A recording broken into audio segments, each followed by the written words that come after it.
Bonjour à tous, une nouvelle vidéo en 6e. Alors, on va commencer un nouveau chapitre qui est donc le chapitre sur périmètre et R. On va commencer donc aujourd'hui avec une vidéo sur le cours sur le périmètre. Alors, première chose, une petite définition qu'on connaît déjà depuis longtemps. La mesure d'un segment s'appelle sa longueur et on sait qu'il y a plusieurs unités de longueur utilisées, sachant que l'unité de longueur principale c'est le mètre.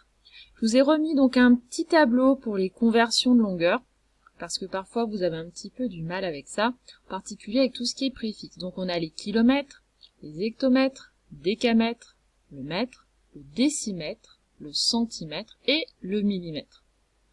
Alors, on peut vous demander par exemple soit de convertir des mètres en centimètres ou des centimètres en mètres. Je vous ai mis plusieurs exemples ici. Si vous devez par exemple convertir 6,3 mètres en centimètres. Je mets bien ma virgule donc ici au niveau du mètre, je mets mon 6.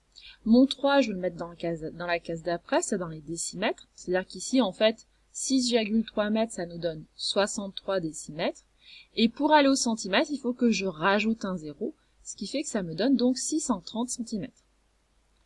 Si je veux donc convertir 58 hectomètres en mètres, je vais mettre donc mon 58, alors attention, mais pas le 5 et le 8 dans la même case, je mets mon 8, donc des unités dans hectomètres, mon 5 va être dans kilomètres, c'est-à-dire que là ça me donnerait 5,8 km, et pour aller jusqu'au mètre, il faut que je rajoute donc un 0 dans les décamètres et un 0 pour les mètres, ce qui fait que ça me donne donc 5800 mètres. Je termine maintenant avec l'autre exemple, 945 cm. Et bien là, c'est la même chose. Je ne peux pas mettre 945 dans la case des centimètres, je mets que le 5 des unités. Je mets le 4 dans les décimètres et le 9 dans les mètres. Ce qui fait que ça va me donner donc 9,45 mètres, si je veux convertir en mètres. Alors, pourquoi ces petits rappels? Parce que notre périmètre, qu'est-ce que ça va être? Le périmètre d'une figure, c'est tout simplement la longueur de son contour. C'est-à-dire que je vais ajouter tous ses côtés. Donc quand on parle par exemple pour un polygone, donc une figure géométrique à plusieurs côtés, je vais ajouter les longueurs de chaque côté. Et parfois on aura besoin de convertir, si toutes les longueurs ne sont pas dans la même unité, il faudra convertir. C'est pour ça que c'est important d'avoir vu le petit tableau juste avant. Donc là, dans l'exemple que je vous donne, tout est dans la même unité, c'est-à-dire qu'on a des centimètres pour chaque côté, donc tout va bien. Mais faites attention, si vous avez une longueur qui est en mètres et les autres en centimètres, il faudra convertir dans la même unité avant de les ajouter. Donc là, j'ai un quadrilatère ABCD, donc un quadrilatère, je rappelle, c'est une figure géométrique à 4 côtés. Donc je vais ajouter les 4 côtés. Donc je vais faire 4,8 plus 2,7 plus 3,5 plus 1,6. Profitez là encore de ce chapitre pour réviser tout ce qui est poser une opération. On peut soit faire de tête donc l'addition, soit la poser si vous avez besoin.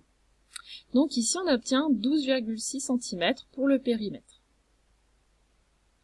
Alors on a quelques formules pour des cas particuliers, en particulier donc justement pour le carré. Notre carré, il a 4 côtés de même mesure. Donc, je vais faire côté, plus côté, plus côté, plus côté. Ici, je l'ai noté C, le côté. Je l'ai appelé C, parce que je le connais pas, ça me permet d'avoir une formule qui marche pour n'importe quel carré. Donc, c'est comme si je faisais 4 fois mon côté, c'est-à-dire 4 fois C. Et vous allez voir, en 5e, vous allez voir un chapitre qui s'appelle calcul littéral, et vous allez voir qu'entre le 4 et le C, je vais pouvoir enlever mon signe multiplié, ça ne change pas, et donc vous allez trouver comme formule, parfois pour le périmètre du carré, tout simplement 4C. On va faire sur un exemple. Là, vous avez un carré qui a 2 cm de côté.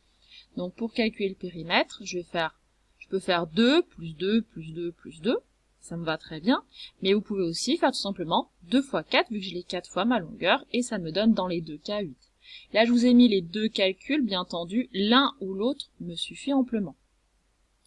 Ensuite, pour le rectangle. Alors, le rectangle, il a donc une longueur et une largeur, donc on se rappelle que les côtés opposés d'un rectangle sont de même longueur. Donc, quand je vais ajouter mes longueurs, soit je fais justement longueur plus longueur plus largeur. Je peux me dire, tiens, je vais faire 2 fois ma longueur plus 2 fois ma largeur. Et puis, vous allez voir une autre formule, c'est-à-dire, je peux me dire, tiens, je fais longueur plus largeur, et en tout fois 2. Pourquoi? Parce que je vais refaire le même chemin. Et là, je mets donc entre parenthèses.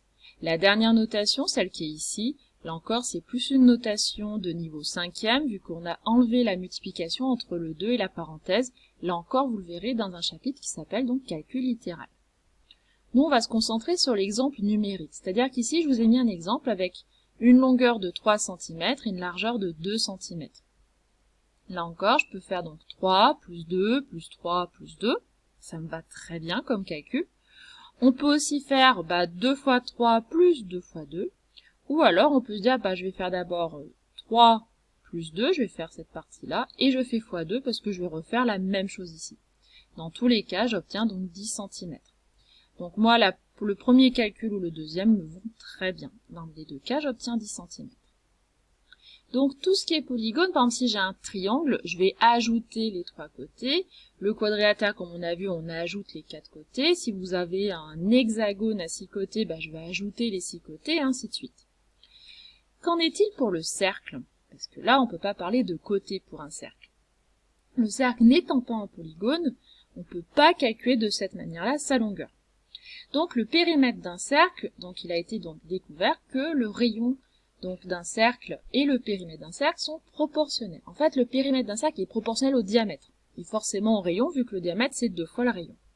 Alors, je vous demande pas de savoir comment on a trouvé justement le fameux nombre pi, donc quand même qui est très très connu. Mais voilà, je vous mettrai également en lien une petite vidéo pour vous expliquer un petit peu le nombre pi, mais là c'est pas moi, ça sera tout simplement une autre vidéo qui a été faite donc pour vous expliquer tout ça. Alors, notre périmètre, il faut le connaître par cœur. Là, je vous demande pas de le deviner. Le périmètre d'un cercle, c'est 2 fois pi fois rayon. Donc R, c'est pour le rayon. Donc faites attention dans un exercice, est-ce qu'on vous donne le diamètre ou est-ce qu'on vous donne le rayon? Si on vous donne le diamètre, il faudra d'abord diviser par 2 pour obtenir notre rayon. Donc on avait fait le chapitre sur le cercle. Donc vous devez savoir le lien entre rayon et diamètre. Le nombre pi, c'est un nombre qu'on appelle irrationnel, il ne se termine pas. Alors ça vous fait 3,141, 592 et ainsi de suite. Je vous ai pas tout mis, bien entendu, vu que ça ne se termine pas. Alors en sixième, on va prendre comme valeur approchée 3,14. Et ça suffira très bien pour les exercices cette année. Alors, un exemple. Donc là, j'ai un cercle. Donc son périmètre, comme on a dit, donc 2 fois pi fois le rayon, on peut l'écrire 2 pi r, c'est-à-dire qu'on peut enlever les signes multipliés. Et sur mon petit exemple, donc je vous ai mis un rayon de 1,2 cm. Pour mon calcul, je vais faire 2 fois pi fois 1,2. En sixième, mais là encore j'insiste, c'est en sixième et pas dans les autres années, après on essaiera d'être plus précis, mais en sixième on peut prendre la valeur 3,14 pour le nombre pi. Ce qui fait que je vais faire 2 fois 3,14 fois 1,2. Ce qui va me donner ici, alors attention, c'est quand même une valeur approximative vu qu'on a approché notre nombre pi. Donc ça sera à peu près ici 7,536. Bien entendu, pour le périmètre d'un cercle, vous avez l'autorisation à la calculatrice. Ceux qui veulent s'entraîner avec le produit, il n'y a aucun problème pour poser les opérations, mais vous avez bien entendu le droit à la calculatrice.